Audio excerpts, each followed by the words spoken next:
حضرت اسماعیل علیہ السلام کی تاریخ۔ حضرت اسماعیل علیہ السلام حضرت ابراہیم علیہ السلام کے بڑے صاحبزادے تھے اور اللہ کے نبی تھے۔ حضرت اسماعیل علیہ السلام کا ذکر قرآن مجید میں مختلف جگہوں پر آیا ہے۔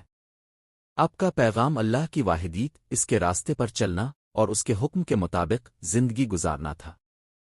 حضرت اسماعیل علیہ السلام کا بچپن اور حضرت ابراہیم علیہ السلام کے ساتھ تعلق۔ حضرت اسماعیل علیہ السلام کی پیدائش حضرت ابراہیم علیہ السلام اور حضرت سارہ کے درمیان نہیں ہوئی تھی، بلکہ حضرت ابراہیم علیہ السلام کی دوسری بیوی حضرت حاجرہ کے ہاں ہوئی۔ حضرت سارہ کی پہلے اولاد نہیں تھی اور اللہ کے حکم سے حضرت سارہ نے حضرت حاجرہ کو حضرت ابراہیم علیہ السلام کے ساتھ شادی کرنے کی اجازت دی تاکہ اللہ کی مشیت سے حضرت اسماعیل علیہ السلام کی پیدائش ہو۔ جب حضرت اسماعیل علیہ السلام پیدا ہوئے، حضرت ابراہیم علیہ السلام نے اللہ کے حکم سے انہیں اپنی بیوی حضرت حاجرہ کے ساتھ مکہ مکرمہ میں چھوڑ دیا۔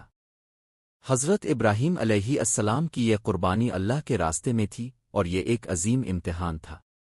حضرت اسماعیل علیہ السلام کی قربانی 3/29 صبح کے 4:53۔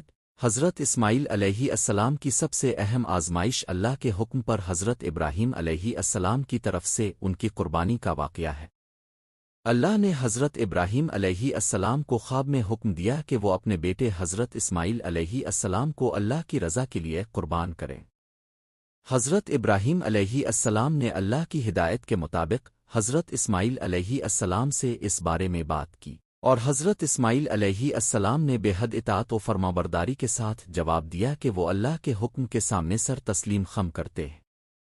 جب حضرت ابراہیم علیہ السلام اور حضرت اسماعیل علیہ السلام اللہ کے حکم کے مطابق اس قربانی کے لیے تیار ہوئے، اللہ تعالیٰ نے حضرت اسماعیل علیہ السلام کو بچا لیا اور ایک مینڈھے کو قربانی کے لیے بھیجا۔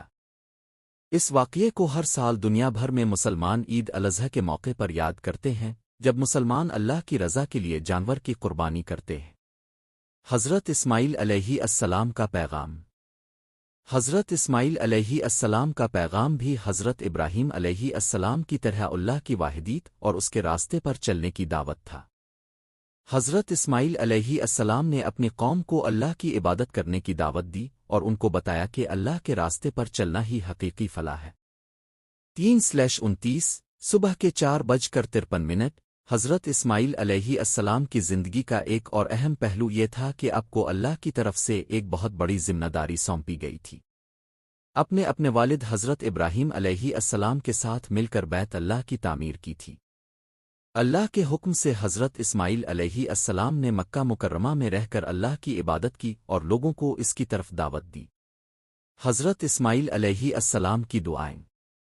حضرت اسماعیل علیہ السلام کی دعاؤں میں یہ بھی شامل تھا کہ اللہ مکہ مکرمہ کو امن کا گہوارہ بنائے اور وہاں کے لوگوں کے دلوں میں اللہ کا خوف پیدا کرے۔ حضرت اسماعیل علیہ السلام کی دعاؤں کا اثر تھا کہ اللہ نے مکہ مکرمہ کو ایک اہم شہر بنایا اور یہاں بیت اللہ کی تعمیر کی۔ حضرت اسماعیل علیہ السلام کی وفات۔ حضرت اسماعیل علیہ السلام کی وفات ایک انتہائی اہم موقع پر ہوئی۔ اللہ نے حضرت اسماعیل علیہ السلام کو اپنی زندگی کا ایک مقصد پورا کرنے کے بعد اس دنیا سے رخصت کر لیا۔ حضرت اسماعیل علیہ السلام کی وفات کے بعد آپ کے مشن کو آپ کے اہل خانہ اور آپ کے پیروکاروں نے جاری رکھا۔